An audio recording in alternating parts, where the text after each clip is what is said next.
I served in Holiday in President Monson's stake, and he used to come to our ward about once a month just to see how everyone was doing, and he's so funny. I love him. But the first time I met him, he never sits on the stand, which is unique because most, general authorities will always sit on the stand. He'd sit in the very back, and he'd just sit there with his wife, and now I guess he would sit there with his daughter, Sister Dib. Just funny guy. He would bring candy and pass it out to the little kids after sacrament meeting, and they'd all trail in a line after him. And there's one specific moment. My companion was Salmon, and she's this tiny little thing, and she had met him when she was a little girl. And so she wanted to get a picture with him. I said, "Sister, we can't take a picture with President Monson. That's weird." She's like, "No, we're going to do it." And so she's like, she goes and asks him, she says, "President Monson, can I have a picture with you?" And he's like, "Yeah, of course." And so he has like 3 security guards around him always. Kind of weird. So they move out of the way, and he gets in the picture, and he puts his arm around both of us. And then he goes, "Oops, sorry, sisters." And he puts his arms down, and he's like, "I guess I'm not supposed to do that." So I'm like, "Yeah, probably not. But you're the prophet. You can do whatever you want." But he just had a light about him. You could just tell that, like, he was so happy. So happy. And every person that he came in contact with just appreciated his love and thank you for their prayers and support. And just, like, I think I was just mostly impressed at how he was just like, he was like a grandpa in the way that he loved everyone. That he just wanted to give him a big bear hug, and he would have. So he's wonderful.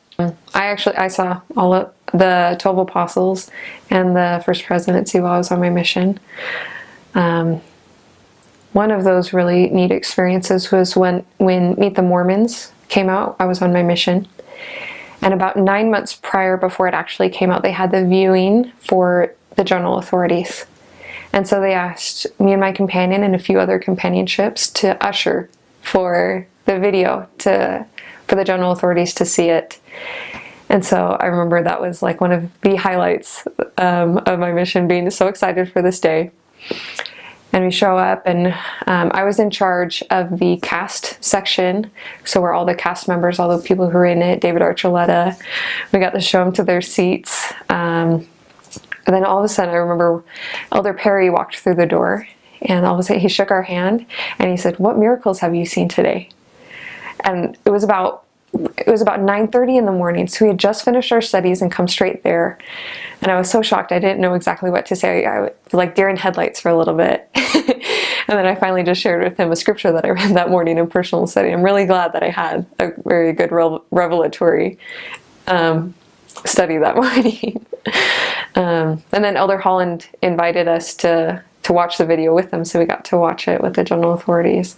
So that was one time we got to meet them. But they also came and spoke to us quite a few times, and so it was a great experience.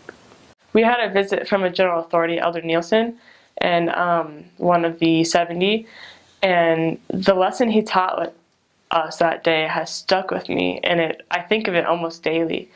And I guess that's another big thing that I would say that I took from my mission, was he taught about acting and not being acted upon, and how there is no they when like he was talking about how as leaders we are the change we want to see in the world, kind of thing. That's a quote. And he talked about that, and how when we see something that needs to happen, we need to act and make it happen, and not wait and think, oh, somebody else will take care of it. And to this day, I'll pass a piece of trash, and I'll look at it, and I'll be like, nobody else is going to pick up that piece of trash. You pick it up. And just in every aspect, realizing that, like, we can make a difference. The one piece of trash we pick up, or the one person we say hi to, or the one person we stop and offer help to, even if they've already got it figured out, like, we're making a change in the world. And, like, that's what the Lord sent us here, to do what he would do, and to try to be like him and serve and love. And so I'm grateful for that lesson, that really we shouldn't wait for things to act upon us, or assume that others will act upon something. But we need to go out, we need to act and be about it, I really enjoyed having the speakers come. Sometimes I got really lucky. We had probably 4 or 5 general authorities come in my time, which from what I hear is a lucky streak. But we had Elder Oaks come, President Uchtdorf, Elder Scott came, and when Elder Scott came, he we had, at that time, there was about 2,400 missionaries in the MTC, and the auditorium, the gym was just packed. And at the end of his talk, he asked everyone to raise their hand if they've ever shook hands with an apostle. And you look up in the crowd, and maybe about, you can count them on one hand, like 4 to 5 elders and sisters raised their hands. And then he said, well, how many, maybe it's better to ask, how many of you haven't? And everyone's hands goes up. And he said, well, after my talk, I'm going to stand down here by the podium, and I want every single one of you to walk by me and shake my hand. So he stood there for a good 30, 40 minutes, and we all just moved like a sea of missionaries down towards Elder Scott. And it was really cool to get to look into his eyes up close and personal. I thought it was really cool of him to do that. Oh, let's see here. There's two that I remember. Elder Holland came at the very end, which was kind of funny, but it was amazing. And Elder Tenorio of the 70, he was in the presidency over Mexico. I feel like there was one more, but no, I think those are the two that I was there for. So Elder Tenorio came, and what was neat, Elder Tenorio spoke with the zones. So like it was the zone I was in with another zone. He went around our mission and did that, and it was really cool to hear him speak. Just his testimony. I feel like the general authorities really opened up a lot to the missionaries about experiences they have had, and the sacred ones even sometimes, and this the testimony, how powerful they know Jesus Christ and the gospel. And Elder Tenor's example of hardworking, because he was born in Mexico and wanted to work in the U.S. for this company, and he talked about how dedicated he was to learning English and being allowed to go there, and learning that language obviously has been a blessing to him. And now being a general authority, you learn a lot you need to speak English, and especially and there's a lot of English everywhere in the world, so got to be ready to speak to the saints there. So it's just amazing, like how that prepared him as a general authority to learn the language, and how much work it took him to do that. So just really dedicated person, and just hardworking. It was amazing. And Elder Holland, oh my gosh, he is fired up about missionary work. He loves missionary work, and he just gets really into it and really excited. And I just think about every time I saw, when I saw him speak, it was just like, yes, missionary work.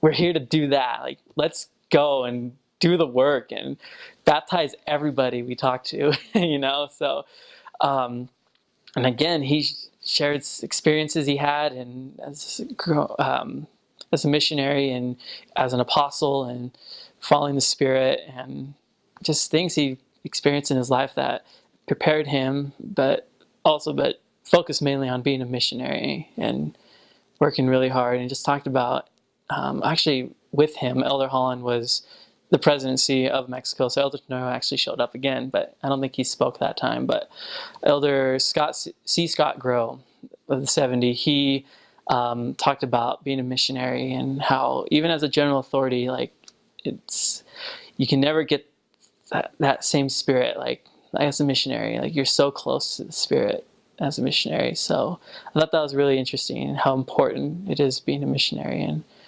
how much you need the Spirit. So it was real. Every time the general authorities came, it just got a fire inside, and just, let's go do it.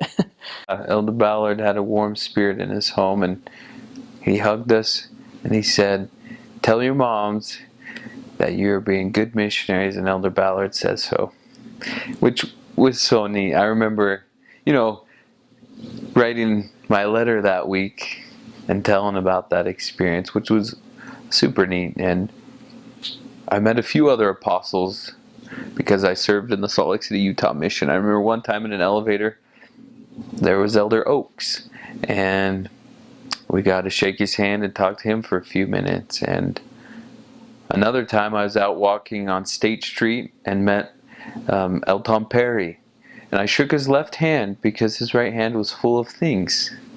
So that was neat, and he is really tall, El Tom Perry. So the Salt Lake City, Utah mission has a lot of general authorities running around, because their church office building and the administration building are right there on State Street in Salt Lake City, Utah. So you run into them every now and again. Which brings me to remember, you do need to be on your best behavior when you're in the Salt Lake City, Utah mission. All the members know the rules in Utah, and they expect you to live them, which is a good thing. It helps you to have more incentive, I guess, to live the rules. Some people, I remember my mission president used to say, we're in a fishbowl here in the Salt Lake City, Utah mission, and you're expected to be a good, obedient, hardworking missionary. And most of the time, that's what the Salt Lake City, Utah mission has. Very, very good missionaries.